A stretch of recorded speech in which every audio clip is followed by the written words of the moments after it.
कर्मचारी चयन आयोग के इस प्रेस वार्ता में आप सभी का स्वागत है। हाल ही में झारखंड सामान्य स्नातक योग्यताधारी संयुक्त प्रतियोगिता परीक्षा 2023 जो दिनांक 21 और 22 को हुई, उसके बारे में कुछ भ्रांतियां जो फैल रही हैं, उसको दूर करने के लिए आयोग ने निर्णय लिया कि इस विषय पर पूरी जो बातें हैं सबके सामने लाई जाए, ताकि लोगों का विश्वास जमे कि आयोग ने पूरी निष्पक्षता से और पूरी सावधानी से इस एग्जाम को कंडक्ट कराया है। और उसके बारे में कुछ डिटेल से जो प्रेस विज्ञप्ति में आप सबको सर्कुलेट किया गया, उसके कुछ ब्रीफ पॉइंट्स हैं जो आपके सामने हम देना चाहेंगे। इस परीक्षा में कुल 6,39,900 वैध आवेदन प्राप्त हुए थे। दिनांक 21 और 22 को 3-3 पालियों में परीक्षा का आयोजन किया गया, जिसमें कुल उपस्थिति 3,04,769 रही। झारखंड के सभी 24 जिलों में कुल 823 परीक्षा केंद्रों पर ये परीक्षा आयोजित की गई। इन 823 परीक्षा केंद्रों में कुल 10,900 जहाँ पे परीक्षार्थी बैठे और एग्जाम दिए। उन परीक्षा कक्षों के लिए कुल 26,671 वीक्षक नियुक्त किए गए। स्टैटिक दंडाधिकारी, 857 परीक्षा ऑब्जर्वर और 415 गश्ती दल दंडाधिकारी प्रतिनियुक्त किए गए। प्रत्येक जिले में एक नोडल पदाधिकारी और बजरी प्रभारी भी नियुक्त किए गए। पुरानी परीक्षाओं में जो समस्याएं आई थी, उस सबको ध्यान में रखते हुए आयोग ने काफी इस पर विचार किया, मंथन किया और एक एसओपी तैयार किया। और एसओपी इन सभी पदाधिकारियों को दिया गया था और उसी एसओपी के अनुसार ये एग्जाम को कंडक्ट कराया गया। आप सभी को बता दें कि जो प्रश्न पत्र प्राप्त हुए थे, प्रश्न पत्र कई चरणों में सील किए गए थे।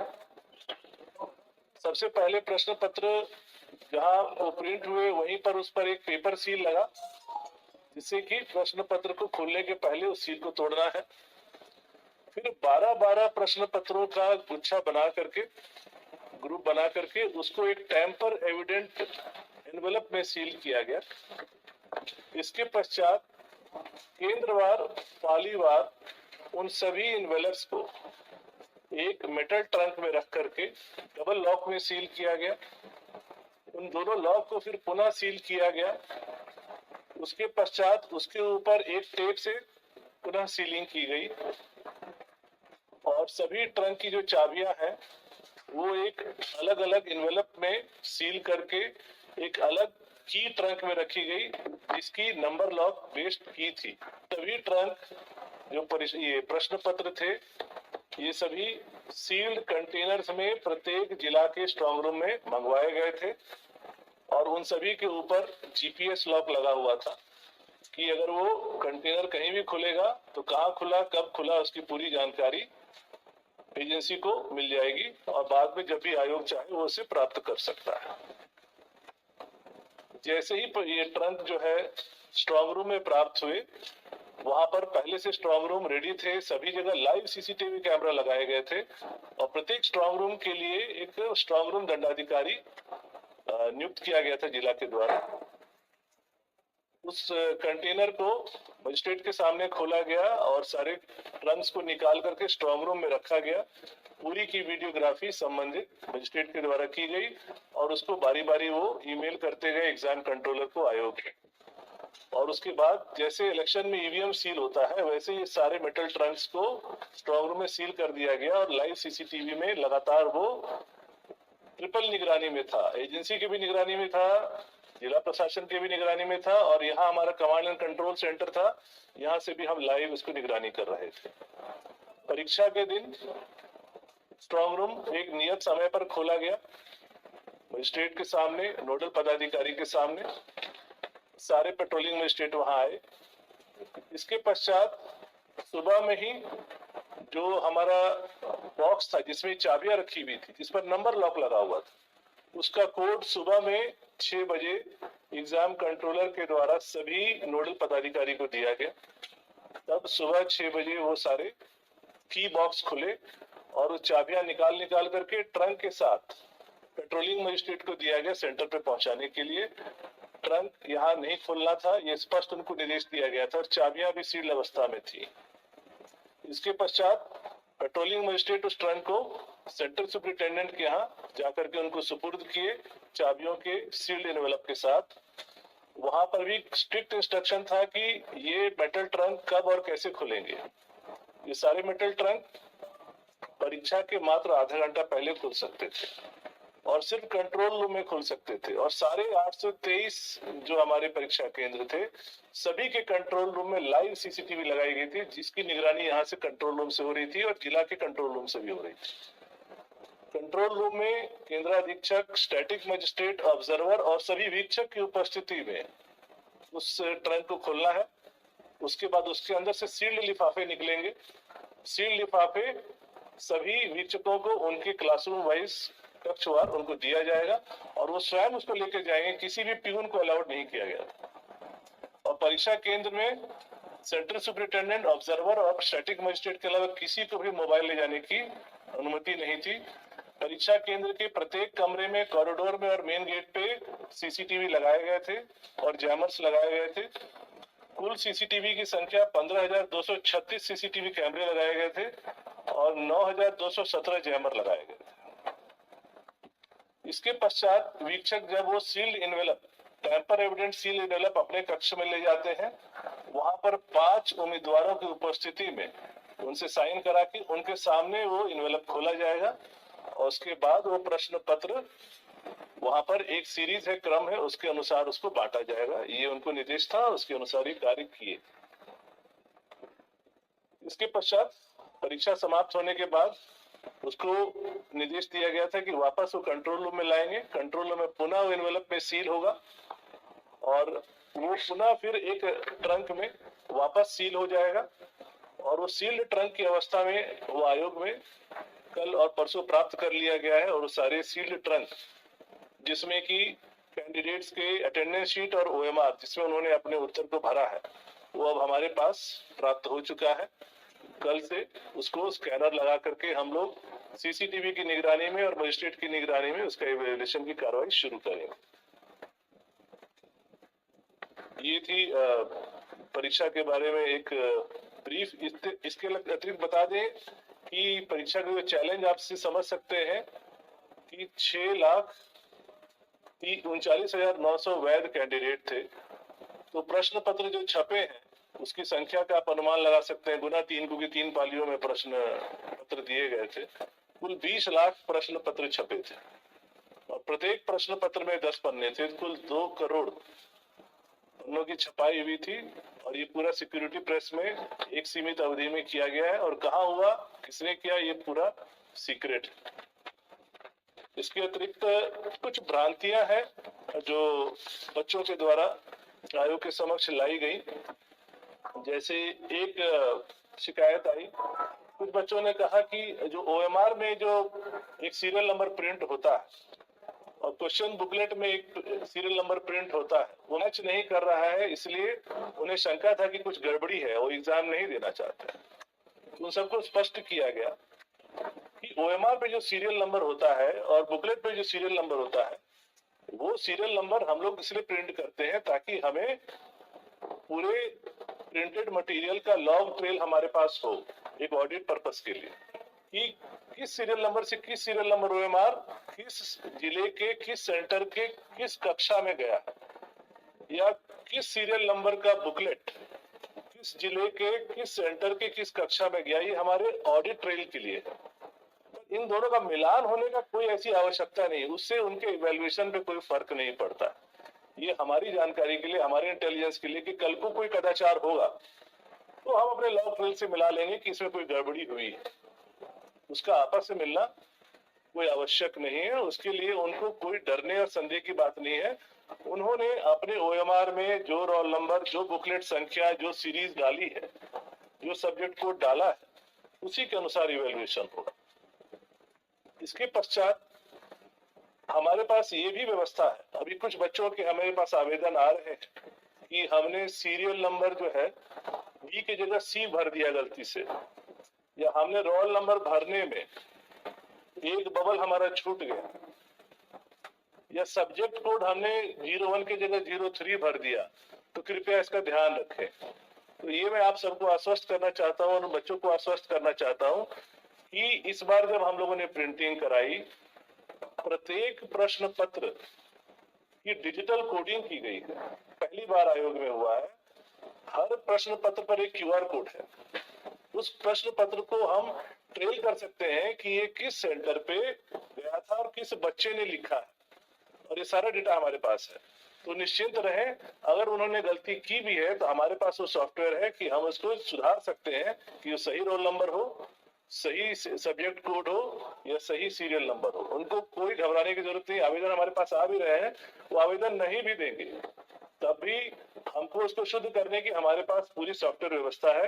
हर प्रश्न पत्र की एक डिजिटल कोडिंग की गई, आपको हम लोग सैंपल भी दिखाएंगे।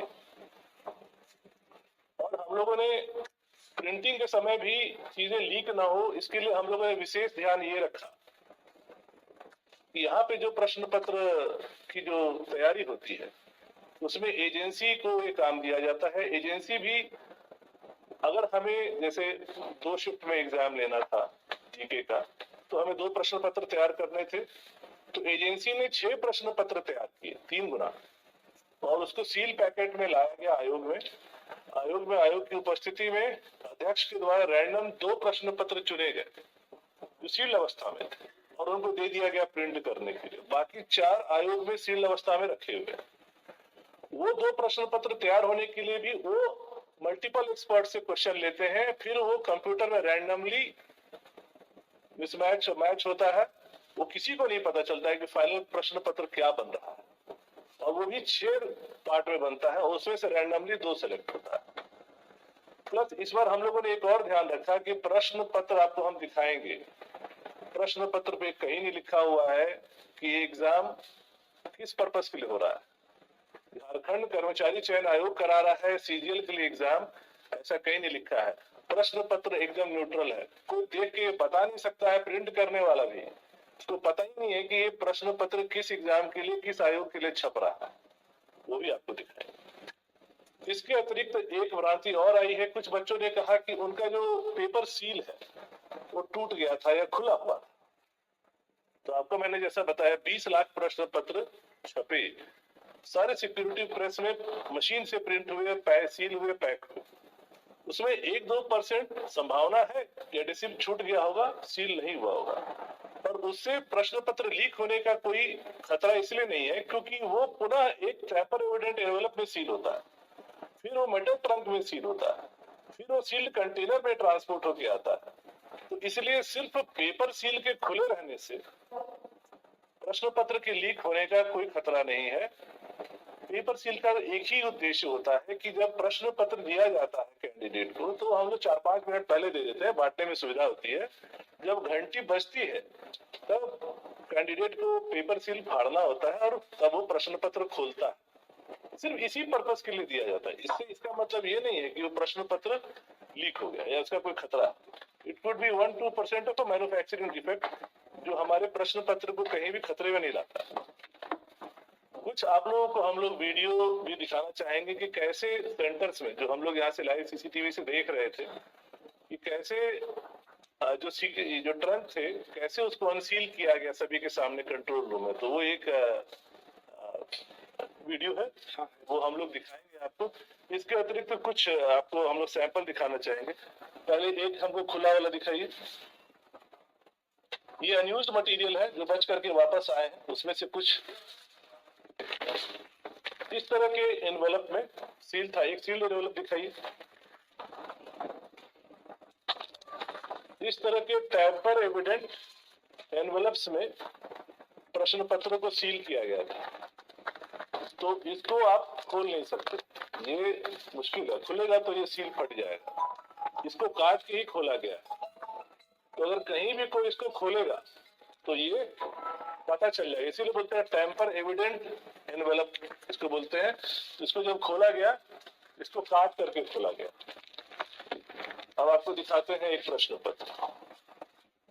यही है वो पेपर सील जिसके बारे में लोग बात कर रहे हैं। ये एक छोटा सा पेपर सील होता है। इसका उद्देश्य होता है कि कैंडिडेट घंटी बजने के बाद इसको खोले, और इसके ऊपर भी कई लेयर ऑफ सीलिंग है। यही है वो पेपर सील जिसकी इतनी चर्चा चल रही है। ठीक है, इसको खोलेंगे तब वो अंदर के प्रश्नों को पढ़ सकते। इतना ही इसका पर्पस है। बाकी आप देख रहे हैं कि सारे टेम्पर एविडेंस एनवेलप्स में सील किए गए, और किस तरह से चाबियों के लिए हम लोगों ने एक मेटल बॉक्स विथ ये सिस्टम किया था। इसके अंदर चाबियां सील अवस्था में ऐसे एनवेलप्स में पैक की गई थी जिसको काट करके खोला गया था। ये एक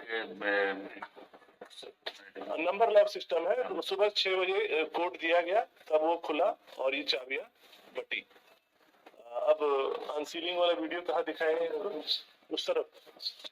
हाँ, और कुछ और प्रश्न है तो आप लोग पूछ सकते हैं।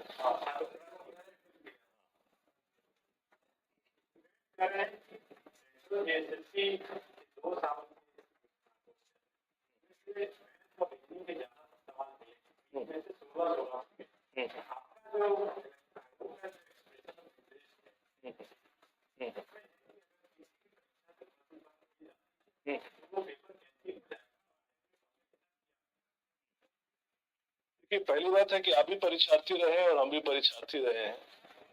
हमेशा ये संभावना रहती है कि इस साल के प्रश्न पत्र में पिछले सालों के कई प्रश्न पत्र आएंगे। हमने 10th बोर्ड एग्जाम भी दिया है, जेई भी दिया है, यूपीएससी भी दिया है। क्योंकि क्वेश्चंस की संख्या सीमित है और कई एग्जाम्स होते हैं, तो लोग उन्हीं क्वेश्चनों को चलाते हैं। रैंडमली कभी भी रिपीट हो सकता है। और आपको जैसा मैंने बताया कि प्रश्न पत्र पूरी रैंडम व्यवस्था से किए गए। इत्तेफाक हो सकता है कुछ क्वेश्चन रिपीट हो गए, पर इससे क्या लीक होने का प्रमाण मिलता है? मेरा प्रश्न आपसे ये है। तो ये तो आशंका है। आशंका पर तो हम, आप प्रमाण दीजिएगा तो हम जांच करेंगे, लेकिन रैंडमली रिपीट होने की संभावना रहती है। ये तो रैंडम है। अगर 21 तारीख का प्रश्न पत्र देखिए, वो भी रैंडमली सेलेक्ट किया गया, उसमें नहीं मिला। हमारे पास 4 प्रश्न पत्र सील अवस्था में और उनको देखेंगे, हो सकता है नहीं मिलेगा। रैंडमली सेलेक्ट किया गया है। कोई रिपीट हो सकता है, कोई रिपीट नहीं हो सकता। सर, जो हमने गांव की वोटिंग करी, रजिस्ट्रेशन पे जो बच्चे ने बात किया, तो उसने कहा कि होने के ठीक है 6 के पास क्वेश्चन लगाना बनाना ये होगा 3 क्वेश्चन लगाना उसने देखा।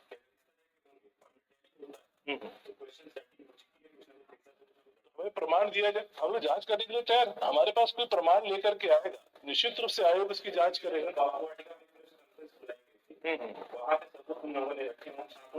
तो आयोग के समक्ष लाए ना, हम तो स्वागत करते हैं।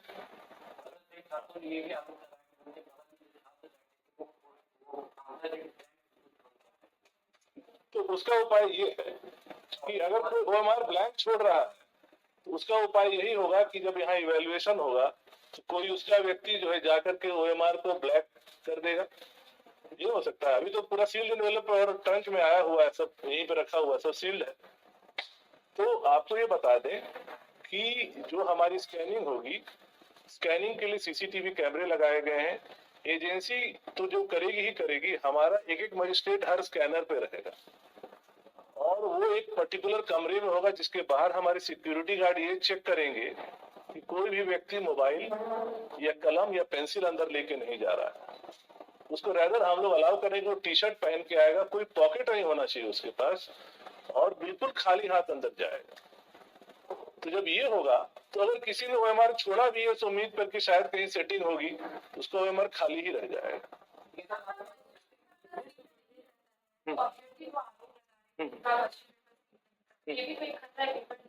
वही तो आपको समझा रहे थे कि वो उसका सील होने का खतरा नहीं है, वो एक मैन्युफैक्चरिंग डिफेक्ट है। जब आप 20 लाख प्रश्न पत्र छाप रहे हैं तो 1-2% में हो सकता है कि एडेसिव ठीक से नहीं लगा हो, खुला रह गया हो, लेकिन उससे लीक होने का खतरा कैसे? वो तो हमारे सील्ड एनवेलप में है, सील्ड ट्रंक में है। उसके बाद भी इस तरह के आरोप आ रहा है, क्या सीजीएल के जो व्यवस्था वाली सवाल खड़ा नहीं करता है। देखिए, आरोप लगाने वाले अगर कोई प्रमाण देंगे तो हम आरोप को गंभीरता से लेंगे, अगर प्रमाण नहीं देंगे तो हम समझेंगे कि षड्यंत्र है। तो इशू ये है कि क्लैरिटी हमको प्रमाण के साथ आइए, बिल्कुल हम लोग जांच के लिए तैयार। अगर होगा गलत तो आयोग ही सबसे पहले उसको रद्द करेगा, पहले भी आयोग ही रद्द किया है। यही तो सवाल बच्चे उठा रहे हैं कि हमारा मार्केट खाली रहा है, ये टूटा हुआ है। कोई बार सीट खाली रह गया, उसका जवाब हमने आपको दे दिया। सील टूटा हुआ है, उसका भी आपको हमने जवाब दे दिया। आप संतुष्ट हुए जवाब से? प्रशांत जी, परीक्षा हुई थी, उसमें निश्चित डेलीगेशन लगे, आयोग ने तुरंत संज्ञान लिया, तुरंत अपना डिसीजन लिया, उन्होंने फायर हुआ, आपने पूरे एग्जामिनेशन को रद्द करने की घोषणा की। बिल्कुल, उसका प्रमाण मिले। एग्जामिनेशन में पढ़े लिखे गुंजाइश बनती हुई नजर आ अभी तक तो हमारे पास ऐसे कोई पुख्ता प्रमाण नहीं मिले हैं, कोई सामने नहीं आया है जिसके आधार पर हम ये निर्णय ले सकें। भविष्य में छात्र लेकर के आते हैं, जो भी जिस तरह से उन्होंने बदल बिल्कुल उनका स्वागत है और हम लोग एकदम जांच करेंगे। हम लोग देखिए, आयोग का ध्येय क्या है कि जो बच्चा मेरिटोरियस है, जो मेहनत किया है, उसको उसका फल मिलना चाहिए। और इसीलिए हम लोगों ने पूरी कोशिश की है, इतना मेहनत किया, कम से कम समय में एग्जाम एजेंसी को प्रश्न पत्र देने और एग्जाम कंडक्ट कराने में भी हम लोगों ने कम से कम अवधि रखी, ताकि संभावनाओं को भी कितना हद तक हम कम कर सके। हर तरह से हम लोगों ने कोशिश किया कि कहीं लीक ना हो, लेकिन इसके बावजूद भी अगर कोई लीक का प्रमाण लेके आता है और जांच में वो सही पाया जाता है तो निश्चित रूप से हम लोग अग्रतर कार्रवाई करेंगे उस पर। आसानी हुआ परीक्षा देने में आप सबको कुछ फायदा? देखिए, इंटरनेट के विषय जो है अभी चूंकि हाईकोर्ट में सब जुडिस है, तो इस पर मेरा कोई भी कमेंट करना अभी उचित नहीं होगा। लेकिन आपको ये जरूर बता दें कि हाल ही में 15 सितंबर को आसाम में भी तृतीय वर्ग की परीक्षा हुई थी और वहां आसाम गवर्नमेंट ने भी मोबाइल इंटरनेट बंद किया और उनको इसका फायदा मिला। इसीलिए हम लोगों ने ये प्रयास किया। इसके आगे हम कुछ नहीं बोलेंगे क्योंकि मामला सब जुडिस है।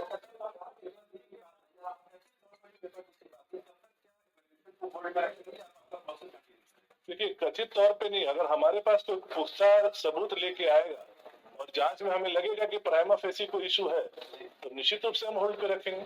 लेकिन आशंकाओं, अनुमान के आधार पर कोई निर्णय नहीं हो सकता।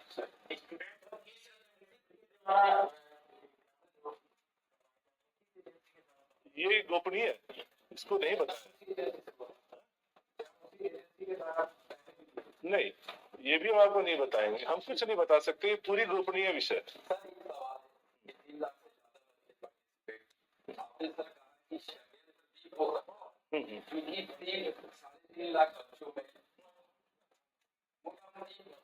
हम लोग इसमें आवाज तो 3.5 लाख के बच्चे आवाज उठा सकते हैं। तो क्या आपको ये लगता है कि ये कुछ पॉलिटिकली भी हो सकता है?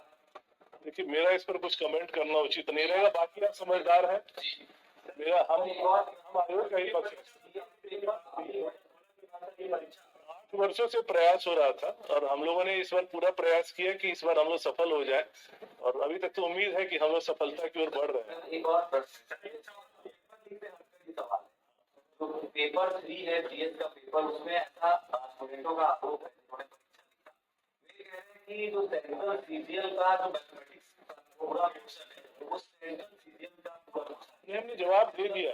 देखिए, आप भी परीक्षार्थी रहे, हम भी परीक्षार्थी रहे। जब हम आईटी की तैयारी करते थे, हम आईटी क्लियर भी किया, तो हम 10 साल के पिछले क्वेश्चन पेपर इसको क्यों बनाते थे? ताकि कुछ इसमें से लड़ेगा। ये तो होता ही, सवाल तो एक सीमा है ना, इन्फिनिट नहीं है, डेफिनेट नंबर ऑफ क्वेश्चंस हैं और इतने एग्जाम्स हो रहे हैं। वो तो सीजीएल के सिलेबस और जो पुराने सवाल हैं उसके आधार पर तैयारी कर रहे हैं। स्टूडेंटों का ये कहना है कि सेंट्रल सीजीएल के 2 क्वेश्चन कर दिया गया।